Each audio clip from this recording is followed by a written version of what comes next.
fellows, ladies and gentlemen, thank you for your kind invitation to speak to you tonight about the recent volume exploring attitudes towards castles in post-medieval Scotland. You should know that I was very much a junior partner in writing this work. Both the book and I owe very much to the vast knowledge and hard work of Professor Richard Fawcett. The idea for the book was that of Malcolm Cooper, the then Chief Inspector of Historic Scotland. Castles and castle restoration have been the subject of much debate in Scotland and engendered a degree of controversy. In discussing this issue, Renewing Scottish Castles stands alongside other volumes, such as Restoring Scotland's Castles, edited by Robert Clow about 12 years ago, and the recently published Exploration of Scotland's Castles Culture, edited by Dakin, Glendinning and McKechnie. The volume was a consequence of Historic Scotland's Castle Initiative. This initiative was officially launched in May 2009 by the then Minister of Culture and External Affairs, Mike Russell, at Barholm Castle, which we see here both as a ruin and then in its restored state. Aware of the sensitivity of the issue of castle restoration, centred around a very few but very high profile cases, the aim of the initiative is to make the process of taking forward appropriate restoration projects as effective and as transparent as possible. The initiative has specific aims, and these were to produce what is called the Castle Conservation Register, which is live on Historic Scotland's website, a guide to restoration projects, which has been slightly more long-winded in its production, unfortunately, as that's still in production, and also a publication on the historic context of restoration in Scotland. And that became the book that I'm talking about today, Renewed Life for Scottish Castles. The volume is divided into three main parts. The first explores the historical context to castle restoration and conservation, whereas parts 2 and 3 look at a number of case studies, a number of projects which received funding from the state, and these are both simple consolidations and full restoration projects. In addition, a foreword by Malcolm Cooper sets the scene, and a retrospective view by David Walker, former Chief Inspector of Historic Buildings, links the work to both Robert Clow's Restoring Scotland's Castles and Scotland's Castle Culture. The story relating to attitudes to restoration up to and including the 19th century begins actually rather early, in the later 16th century, when we see an appreciation of early towers that were incorporated into sophisticated country houses, such as here at Edsall Castle and Dahone, Edsall and Angus Dahone in Aberdeenshire. In both of these instances, older tower houses were retained as prominent features in greatly enlarged mansions. At the Forbes Castle of Dahone, the older Preston Tower looms over the diminutive twin tower gatehouse, while at Edsall the importance of the older tower was further emphasised when it became the visually dominant element on the edge of the wonderful new garden created in 1604. Both Edsall and Dahone have long passed out of use, but in many other cases the whole complex has continued in occupation. At Drum Castle, the starting point for the 13th century house was the imposing tower, which may have been built as early as the 13th century. In 1619, a new range was added, perhaps incorporating parts of the earlier building, and the whole house continued in occupation by the Irvine family until 1975, and of course is now cared by the National Trust for Scotland. The number of major houses in which parts of earlier castles or towers have been retained suggests that many of his contemporaries would have agreed with Sir Robert Kerr when he, in 1632, advised, "By any means do not take away the battlement, for that is the grace of the house, and it makes it look like a castle. In some cases, a family's circumstances meant that a tower that was of relatively slight pretensions hardly expanded throughout the course of its occupation. Buckholm is an example of a small tower house that continues to be adapted for occupation until fairly recently. Although it ceased to be a primary residence when it passed the Pringles, passed from the Pringles of Buckholm to the Pringles of Torwood Lee around the mid-18th century, a modest new farmhouse was built for tenants adjoining the old tower, and this was occupied and continued to be occupied up until the mid-20th century. Barnes Tower in Peebleshire followed a similar trajectory, but with a happier ending. Built for the Burnett family, it ceased to be a significant residence when Barnes House was built, sometime in the later 18th century. The tower was then used to provide accommodation for old servants and retainers, a not uncommon fate for many towers that were superseded by newly built fashionable houses. The tower, although continuing in some use for agricultural storage, seems to have been in quite a dilapidated condition by the later 19th century. But it was restored in the early 2000s and now is let as a holiday accommodation. As we saw at Drum, there are many ways in which continuing value might be placed on earlier work by later owners, and that is demonstrated in many multi-period houses. Here at Tuch in Stirlingshire, however, the contrast between the old and the new is particularly strong due to the almost conflicting architectural styles. In full view to one side of an extremely handsome 7-bay pedimented house of around 1750, they project a small battlemented 16th century tower house. The new work is given greater architectural weight than the old, but it is the way that the tower was left projecting to one side of the smart new frontage that suggests the contrast between the old and the new was not simply tolerated, but was indeed relished. Another way in which an appreciation of castles in the post-medieval period can be identified is through the incorporation of a ruined castle into the designed landscapes of great houses. In about 1686, Sir William Bruce had decided to position a classical house he was planning for himself at Kinross, so that his entire creation was aligned on the island where the ruins of Lochleven Castle stood. Lochleven, of course, was a beautiful ruin, but also had the additional cachet as the scene of the imprisonment and escape of the tragic Mary Queen of Scots, and also served a prominent role in the Wars of Independence. Having a ruined castle within a gentleman's park was clearly important, and where an existing castellated ruin could not be brought into service as a view stopper, a new one might have to be built. The Whim at Blair Castle, built for the Duke of Atholl in 1662, was an example of this approach. In this case, however, the results were little more than two-dimensional silhouettes, which are of course meant to be seen at a significant distance. At Hume, there's almost a combination of both approaches.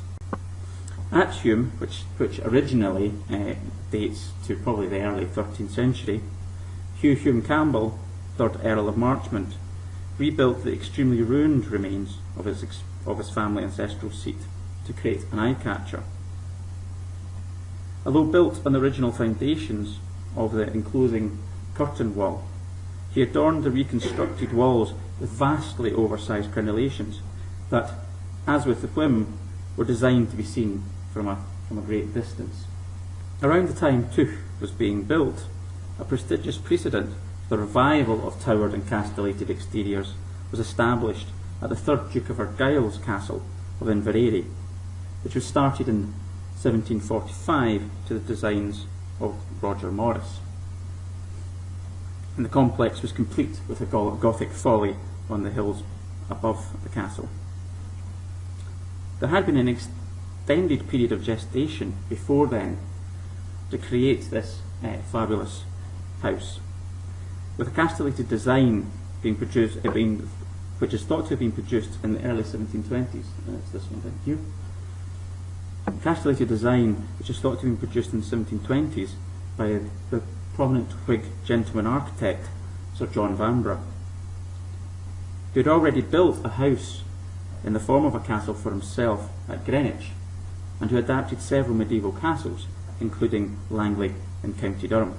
At Inveraray, the old castle was entirely superseded by a new one, although the retention of a castellated image was clearly of the highest importance to the Duke, a great territorial magnate in both Highland and Lowland Scotland. Innes McKechnie has recently suggested that the Gothic creation at Inveraray not only exemplified what a Highland Duke might build in the bulwark between Jacobite Highlands and Lowland Unionism, but demonstrated an absolute commitment to the British state on behalf of the Duke. The architect whose houses were to make the greatest contribution to an early taste for newly constructed castellated houses in Scotland was, of course, Robert Adam. Despite being in the vanguard of neoclassicism, Adam was an admirer of medieval castles, as we can see here in one of his fantastic sketches of a multi-towered castle in a wild landscape. Adam, of course, took a wide range of approaches to castles. For instance, here at Ulwarn in Ayrshire, a new castle was built, and the old was retained as an eye-catcher in the grounds. While at Clayton, the old tower was completely subsumed and hidden between two wings, an old castle set within the new one. So the old castle you don't really perceive now, but it is set within the first phase of Adam's work at Clayton. By the time that Adam was at work, intellectual attitudes as a whole had come to be greatly coloured by the development of aesthetic philosophies, in which landscapes and buildings within them tend to be classified into the categories of beautiful, picturesque, and the sublime. The inevitable decay of everything that resulted from human endeavour was central to the idea of the sublime, and was seen as being particularly poignantly expressed in the ruins of great buildings, especially when nature was found to be inexorably re-establishing its hold through the growth of vegetation over collapsing masonry. While the cult of the picturesque, however, fostered rather less dramatic attitudes, in which the aim was to see how landscapes might reflect the works of painters such as Claude and Poussin. A certain degree of roughness was still valued, in which artfully disposed ruins, preferably framed with trees, were certainly a highly appreciated element. And Roslin, as we have here, and Hoffenbin, both pre-eminent examples in Scotland, and indeed became fashionable spots for excursions. In Naismith's study of Tintagel, it is, however, more the sublime qualities of the ruined capped cliffs around which stormy seas are breaking that are most evident. By the mid-19th century, there was a gathering momentum of interest in medieval architecture. It is, of course, assisted by Sir Walter Scott and his house at Abbotsford, as well as his literature, and was, of course, given royal approval with the construction of Balmoral between 1853 and 1855. And the development of artistic and scholarly interest can be seen in many works, but here I have examples from Gross, Daniel and Billings, and of course culminating in the publication of the first of a series of 5 volumes by David McGibbon and Thomas Ross, with the title Castellated and Domestic Architecture of Scotland. The work of McGibbon and Ross transformed understanding of castles in Scotland and immediately became essential points of reference, providing authoritative information on Scottish castles. Buildings, baronial and ecclesiastical antiquities were used by architects such as William Byrne and James Gillespie Graham to design and restore castles in a more correctly Scottish idiom. With this developing awareness of the potential of historic buildings to provide evidence for the ages that produced them, there was also a growing desire to conserve castles for future generations. As we will see, in some cases this could take the form of what we would describe as restoration, but in other cases the aim was simply to preserve the surviving historic fabric. Works at Edinburgh Castle in the second half of the 19th century exhibit how both approaches could actually be found more or less side by side. St Margaret's Chapel, having been adapted as a powder magazine, was rediscovered in 1845, and it was restored or conserved for the time in a very conservative manner, and that was in 1851. However, by 1885 it was decided to restore the Great Hall, it having been converted first into a barracks and then into a hospital, as well as the chapel again and the portcullis gate, to the designs of the Edinburgh architect Hippolyte Blanc. There was considerable discussion associated with the proposals at the time, and this has been recently outlined by Robert Morris. These offer an insight into the increasingly conservation-minded approaches to historic buildings, but also perhaps some of the tensions. In the end, no more work was carried out to the chapel, while a more creative approach was taken with the portcullis gate and the Great Hall. To guide the work on the Great Hall, there was a detailed Board of Ordnance survey that showed its state in 1754. Long, however, appears to have regarded those drawings and the surviving structure itself as little more than factors to be taken into account in drawing up his own designs. Judged as a great late Victorian space, it is a fine achievement, with a magnificent fireplace which has been copied from Clayton Castle, and great expanses of wainscoting. However, much was lost, both through its military use and in the subsequent restoration, and virtually the only broadly original feature to survive is the restored hammer beam roof. At this time, there was also an increasing interest by private individuals in conserving the ruined castles that they owned. A particular active conserver and restorer was John Clayton Stewart, the 3rd Marquess of Bute, who was responsible for work in Scotland and of course in Wales. In the 1870s, he had William Burgess carry out a study of his ancestral castle at Rothesay, which had been ruined since it was burnt by the 9th Earl of Argyll in 1685. In comparison with the fabulous recreations Burgess carried out for Bute at Castell Cloch and Cardiff Castle, both in Wales, the work at Rothesay was very conservative in approach and aimed essentially at stabilising the remains. In 1900, Bute decided to reconstruct part of the fore building, and such was Bruce's anxiety to ensure that there was no confusion of the evidence. It was carried out in a red sandstone to contrast with the original masonry. Bute also carried out work at Falkland, where he sensitively restored the habitable south quarter and stabilised the remains of the east range that we see there. And he also excavated the site of the Great Hall and traced parts of the 13th century castle of the Earls of Fife. These were consolidated and laid out essentially as a monument. At Sanquhar Castle, the work by Robert Weir Schultz was cut short by the Marquess's death in 1900. The 3rd Marquess of Bute was by no means alone in taking steps to conserve his ancestral castles. Other examples include the work of the Earl of Murray at Doune Castle. Although some aspects of the work that was carried out at that time, such as the tile floor and screen in the Lord's Hall, may now appear to us to be more restoration than simple conservation. The guiding aim was always to preserve the fabric and to offer some idea of how it would have been fitted out. At Morton Castle, the 5th Duke of Buccleuch cleared out the ruin and carried out stabilisation work. Again, he carefully delineated the new work with red tiles.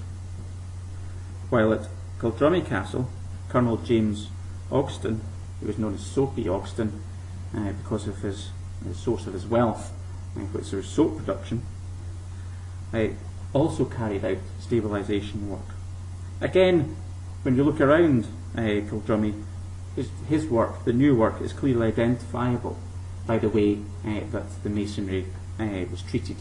Although in this case, the way that it has been carried out can be slightly confusing. For instance, in Warden's Tower here, where you would have originally had flat arches or linteled arches, they are reconstructed, as you can see, as more segmental arches. And it's not clear if that was purposeful in this case, or it was actually something to do with a lack of understanding of what the form of those windows and doors should actually have been. In the early examples we looked at, such as Clayton and Tuch, the historic structures of the castles became just one element within a far greater whole, although were presumably seen as giving the authority of antiquity to that expanded structure. Approaches of this kind were to continue, but a progressive emergence of more scholarly and analytical understanding of medieval architecture meant that a growing number of castle owners, or potential owners, wished to live in buildings that reflected their historic state more sympathetically. Family connections were often one of the strongest motivations for carrying out a restoration of a long abandoned castle. One of the most dramatic restorations was carried out on Stewart on Mull. Established by the MacDougals in the 13th century, it passed to the MacLeans in the 14th century, who were probably responsible for the massive tower. Occupied up into the mid-18th century, when it was garrisoned by government troops, it then lay ruinous for 150 years. Tide only turned in 1911 when it was bought back by the Maclean family in the person of Sir Fitzroy Maclean, the long-lived 26th chief of the clan. Maclean engaged the architect J.J. Burnett to carry out a full restoration, which was based, at least in part, on a report on the building by Thomas Ross and Alfred Lightly McGibbon, son of David McGibbon. Although, of course, a challenging site and difficult compromises to be made between preserving historic fabric and making the castle sufficiently habitable, Maclean and Burnett were overwhelmingly anxious to preserve the castle air of Stewart, and that is what is so wonderful, evocative about their achievement in views of it seen on the ferry to Mull. Couldn't really ignore it. In the case of Stewart, there was sufficient surviving historic fabric to act as the governing factor of the restoration. In a few cases, a site was chosen, sometimes for the beauty of its setting, sometimes because, again, of family association, where the structural remains were so fragmentary there could be little question of an authentic restoration. Perhaps the supreme example of this, of course, is at Elandorran Castle.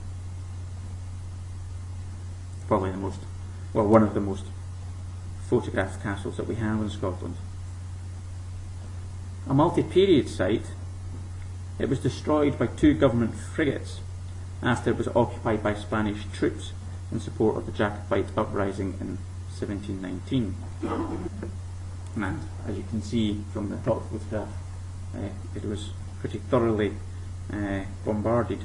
It was acquired and then rebuilt between 1912 and 1932 for Lieutenant Colonel John McCrae Gilstrap. The complicated motivations of McRae of Gilstrap in acquiring the castle have been recently discussed by Ian Anderson in Scotland's Castle Culture. As is probably well known, the design of the castle was apparently inspired by a dream had by the mason clearing the site, Farquhar McRae, and that was put around by the McRae, by the McRae clan themselves, although I suspect George Mackay Watson had quite a role in what it ultimately looked like. But it doesn't appear that the Board of Ordnance drawing that was in existence from 1714, which shows the castle in a reasonably entire condition, was actually known about or played any role in the form of the restoration. However, the result is a lyrical idyll of extraordinary charm within a landscape setting that could be hardly suppressed for beauty. Although the result is barely a partial reflection of the castle that once existed, we would definitely be poorer without it. Moving on to the second main part of the volume, which is to look at consolidation of castles. And although the book, the principal theme of the book is to look at restoration of castles for renewed use, we do discuss quite a number of consolidation projects. The first stage of a restoration will often be the conservation of that original fabric, and many issues are common to both consolidation and restoration projects. There are also a significant number of castles where, for a variety of reasons, consolidation is the more viable solution to ensure a long-term future. The examples in the book highlight a number of issues that are commonly found in restoration projects, such as the use of modern materials and techniques, methodologies for capping ruined wall heads, archaeological issues, archaeological impacts, recording and access issues. And one of the case studies we look at is Invergarry Castle. And Invergarry was the residence of the MacDonalds of Glengarry, sitting on the shores of Loch Oich. And here we had the project to consolidate the castle saw a combination of traditional and modern techniques being used, and that was due to the fragility of the fabric that survived. The castle, mostly dating to around 1654, suffered a major collapse in 1995 when what would have been a glorious scale and plat staircase collapsed, and that's the remains of it you see there. At that time, the castle by that time was owned by the McCallum family, who owned the castle hotel at Invergarry. And much to their credit, they were extremely anxious to preserve the castle for the future. In 2005, conservation work finally began at the castle, funded by the McCallums themselves, with grant assistance from Historic Scotland. And the work was carried out under the direction of Christina Potash. The first phase of emergency works targeted the most fragile areas of the stair tower. And because of the fragility, self-compacting sand was used to shore up its surviving ground floor vault, and the same sand was pumped into the voids in the tumble that remained of the stair to help support the massive loads of collapsed masonry. Once the main campaign of works was instigated, the principal block of the castle was seen as being very vulnerable, since it had lost much of its structural support once provided by a combination of the southeast corner, which essentially had gone, the west wing and the stair tower. As a consequence, 6 composite stainless steel and hardwood beams were installed into existing joist pockets at the second and third floor levels to tie the structure together and make it function rather more than it had done when it was intact. A lot of the consolidation work was largely used traditional techniques involving tamping and pointing with lime mortar and replacing lost pinnings. However, there were areas that were particularly fragile including the chimney breast above the main chimney. And I was involved in this project for Historic Scotland, and when I saw the condition of it, I thought there's no way that this is actually going to survive without down-taking a considerable amount of the chimney breast. However, there was a modern technique was used which was highly successful, and this was filling Hessian bags mixed with a mixture of an aggregate and a lime binder, and these could be inserted here into extremely fragile masonry to provide support, but without the risk of destabilising the surrounding masonry. Once set, the Hessian is removed, and this is obviously a stage before then. The Hessian is removed and the lime concrete is dressed back. As an intervention, it is an obviously modern one, but it is sympathetic in terms of being much softer than the surrounding stone and visually fitting in quite well.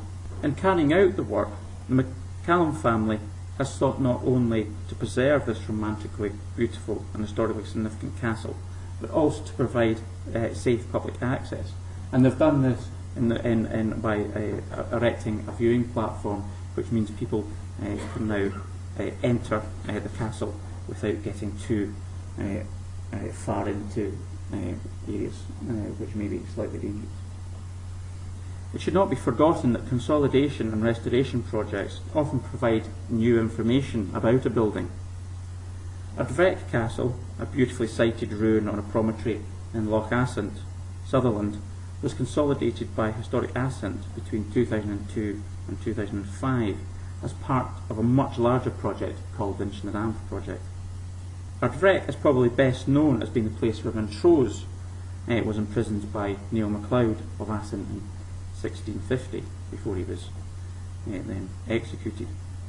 However, research carried out by Janet Hooper on behalf of Historic Assynt during the conservation project suggested a more complex building history than had been first thought. Rather than a single phase structure, the castle appears to have had at least two main phases. The first was a very simple rectangular tower, which was probably built by Angus Moore, the third MacLeod of Assynt, in the second half of the 15th century, which was then enlarged in the late 16th century by Donald Ban, 9th MacLeod of Assynt, and he essentially heightened the tower and added the stair tower to create perhaps a more lowland looking structure. The Inchnadanf project, which saw the conservation of Ardrech, also demonstrates that the conservation of monuments can have wider public benefits. In this case, the project also saw the repair and conversion of the local church, which was then redundant, to provide a library and resource centre. There was also extensive interpretation material produced for Ardrech, and an improved but sensitively designed car park was constructed near the castle to encourage visitors to spend a wee bit of time at Ardrech and Inchnadanf. The third section of the book explores recent projects where castles have been restored. This section discusses a number of common issues that are found in such projects, such as what you do with lost masonry elements, how you replicate timber work, what you do about fenestration, do you harl or not harl, and quite fundamentally, what date do you restore your castle to? The case studies also highlight the considerable number of different roles restored castles have been used for, and also the different approaches taken in the restoration. Here we have Melgin that we have here in Angus was built by Cardinal Beaton, of course, for his mistress Marion Ogilvie, and this was restored as a family home, as are probably the majority of restored castles. The castle is fascinating, of course, for its famous or infamous patron and the sophistication of its planning. However, also of great interest is the approach that was actually taken to restoring the castle, to restoring the structure, where the tower element, here with its with a new parapet. It was re-roofed and occupied, but the hall and chamber range, obviously goes along here, was left as a consolidated ruin, although there is some accommodation in the barrel vaulted cellarage in there.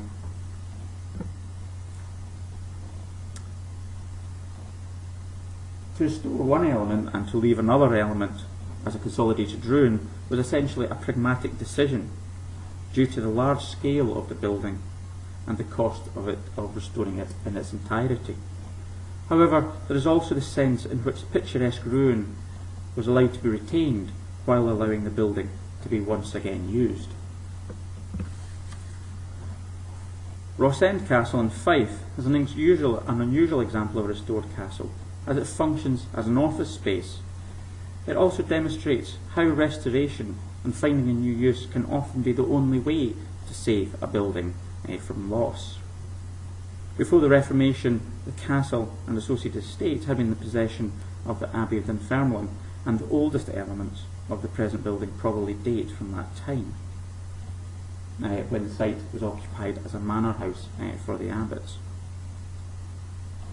By 1950s, the castle had fallen out of use, and it was owned at that time by the Burnt Island Town Council, who had acquired it with the harbour in 1875, then sold it and then got it back again by 1907.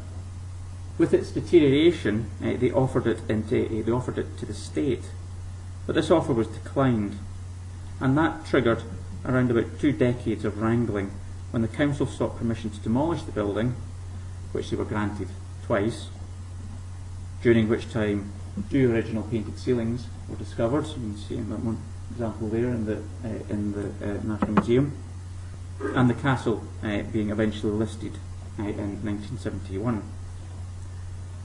Finally, saviour came in the form of Ian Begg, who in 1973 stepped in and bought the castle for his firm of architects, with the firm of architects he was working with, and in order for the castle to be restored and to serve as their offices. The general aim of that restoration was to take the building back to a state as close as possible that it had assumed in the 17th century, though the intended use as an office of course meant compromises had to be made, and this included in places using steel joists to be able to cope with the floor loading of a modern office space. There was also insufficient evidence for the original plan form. For instance, the first floor of the West Range was recreated as a single large space. However, based on comparative examples, it is more likely to have been subdivided at least into 2 spaces, as a hall and chamber, or perhaps inner and outer chamber.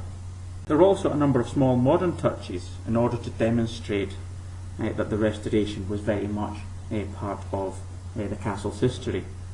Perhaps the most obvious is the tent roof that was added to this part of the castle with its glazed gable.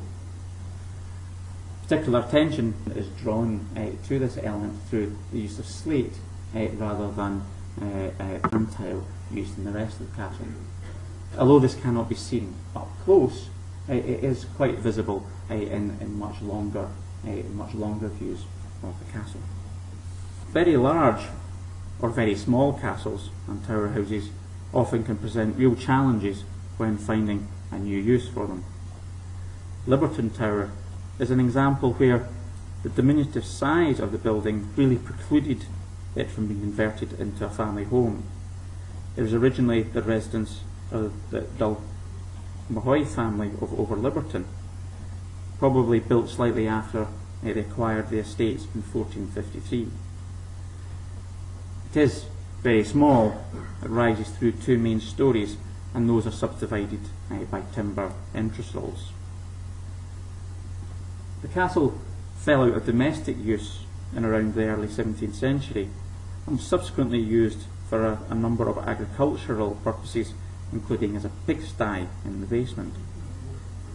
Such use, while not particularly dignified, did at least mean that it survived with relatively few changes. The castle was restored for the Castles of Scotland Preservation Trust in the late 90s. Initially, the intended use was as a museum, but this was assessed as being financially impractical. It was then decided instead that the most appropriate use would be as holiday accommodation, which is a use that a function that it serves just now. And as we saw with barns, there are a number of small towers which have been restored from for this use, and is often very successful, as it can mean that there's less adaptation required than for other uses. The final case study I wish to mention tonight is perhaps the best known restoration in Scotland. That is the Great Hall of Stirling Castle, one of the finest secular and medieval buildings constructed in Scotland.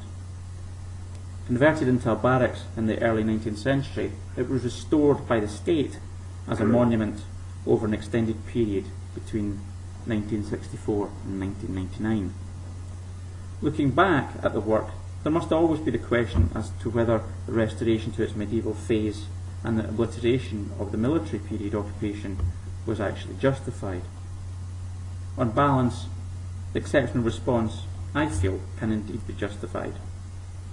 On the one hand, the Great Hall had a unique initial significance as the focus of what was James IV's finest architectural expression of his personal kingship, and how he wished Scotland to be regarded by the wider world. On the other hand, the hurried conversion of the Great Hall into a barrack block meant that the hall's extraordinary architectural qualities had been almost entirely obscured. As now restored, the building is as accurate a representation of its intended form as modern scholarship can permit, with as much evidence for the basis of restoration exposed as possible, and with all new interventions clearly expressed. The result must therefore be allowed to speak for itself. A pretty picture of Guyland Castle. To conclude, over the centuries in fact, there have been a wide variety of attitudes to castles and how they should be treated. Some of these attitudes have been and will continue to be antagonistic to each other. However, it has been Historic Scotland's view for many years that both restoration and consolidation can offer a long-term future for a castle. However, each case always needs to be carefully considered on its own merits. It should also be borne in mind that even attitudes to individual buildings change through time.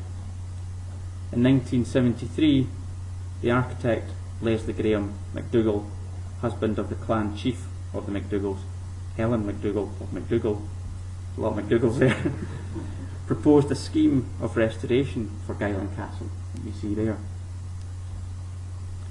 20 years later, the present clan chief, Hope MacDougall of MacDougall, instigated a scheme of consolidation work which has conserved this castle as a beautiful sited room.